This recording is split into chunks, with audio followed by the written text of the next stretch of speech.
मी Punjab duck हे आहेत आमचे बीड जिल्ह्यातले सगळे मित्र आहेत आणि मी जात आहे पंढरपूरला आणि धारूच्या घाटामध्ये हे तळ आहे आरणवाडीचं.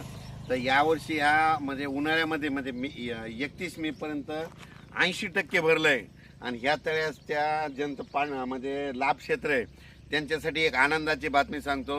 आता 12 ते 20चं जे पाऊस येणार आहे म्हणजे 12 जून ते 20 जून याच्यामध्ये हे 100% भरून जाणार आहे आणि याच्यावर लोंढावून पाणी जाणार आहे म्हणून हा अंदाज लक्षात येतो. पण राज्यातल्या सर्व शेतकऱ्यांना सांगू इच्छितो, आज आहे 7 जून, 7, 8, 9, 10 दररोज पाऊस वाढत जाणार आहे.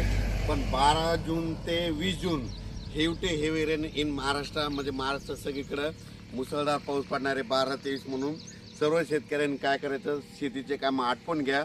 आज आणखीन 2-3 दिवस देखील आहे पण आज देखील राज्यात भाग बदलत पाऊस पडणार आहे म्हणून हा अंदाज लक्षात येतो. त्याच्यानंतर 12 ते 20चा पाऊस पडणार आहे.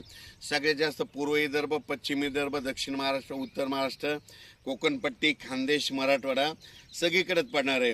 पण राज्यातल्या सर्व शेतकऱ्यांना सांगू इच्छितो की म्हणजे आज 7 जूनपासूनच राज्यात मी म्हटलं होतं ना 6 जूनपर्यंत तुम्ही कामं आटपा.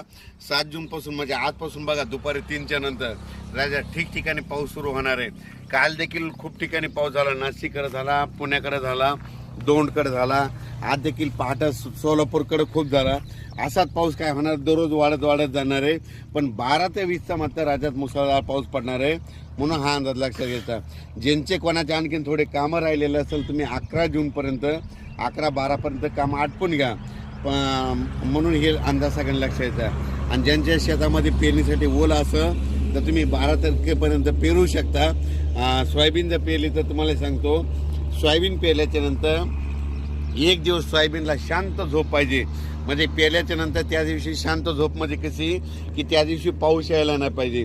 पाऊस जर पडला तर ती थापटून जाते म्हणून एक माहीत असं म्हणून सांगितलं. पण राज्यात मात्र तुम्हाला सांगतो की 12 ते 20च्या दरम्यान मुसळधार पाऊस पडणार आहे. पण आज 7 जूनपासून राज्यात भाग बदलत पाऊस सुरू होणार आहे म्हणून हा अंदाज लक्षात यायचा. हे बीड जिल्ह्यातलं आरणगावचं इथे साठवण तलाव आहे, 80% भरला आहे आणि आता ह्या 12 ते 20मध्ये मात्र 100% भरून जाणार आहे.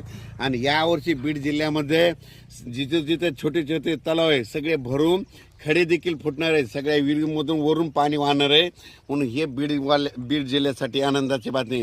कारण की ज्या वर्षी मान्सून पुरेपूर येतो ना त्यावर्षी सगळ्यात जास्त पाऊस बीड जिल्हा, नगर जिल्हा, धाराशिव, लातूर, त्याच्यानंतर सातारा, सांगली, सोलापूर, कोल्हापूर या भागात जास्त पाऊस पडतो. आणि यावर्षी देखील पुरेपूरच मान्सून असल्यामुळं यावर्षी बीड जिल्ह्यात खूप पाऊस पडणार आहे म्हणून हा अंदाज लक्षात येतात. अचानक वातावरणात बदल